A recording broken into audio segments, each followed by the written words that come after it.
One nuclear weapon could obliterate an entire city, potentially killing millions while threatening the environment and the lives of future generations through its long-term catastrophic effects.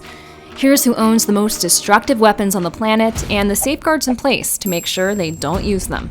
9 countries make up what is referred to as the Nuclear Club: the US, the UK, Russia, France, Israel, Pakistan, India, China, and North Korea. But it's Russia and the US that possess 90% of the world's nukes. There are over 13,000 nuclear weapons in the world today, but in most cases, the exact number in each country's possession is a closely held national secret. A nuclear weapon, which can be delivered via air, land, or sea, is a device that uses nuclear reaction to create an explosion, giving off 4 types of energy: a blast wave, intense light, heat, and radiation.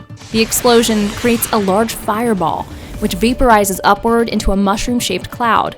The material in the cloud drops back down to Earth as fallout, which is radioactive and can contaminate anything it lands on. Some nuclear weapons, like the intercontinental ballistic missile, can travel as far as 3,400 miles.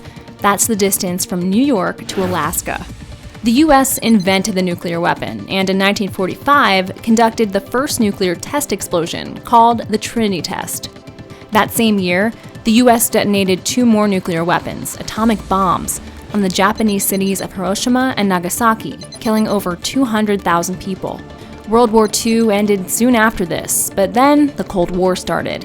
The nuclear arms race began as the Soviet Union, the UK, France, and China began conducting their own nuclear test explosions. Countries started stockpiling nuclear arms amid the Cold War, and at the height of the nuclear age, there were 70,000 nuclear warheads around the globe. But in the years that followed, the UN introduced a slew of treaties to prevent nuclear weapon ranks from expanding further, such as the Non-Proliferation Treaty, or NPT, in 1968. Today, almost every country in the world is part of the NPT, except for South Sudan, India, Pakistan, Israel, and North Korea. After the Cold War, the number of warheads decreased drastically, thanks to arms control agreements and the dismantling of retired equipment. But nuclear powers like the US and Russia are in the process of updating their arsenals and have no intention of giving them up.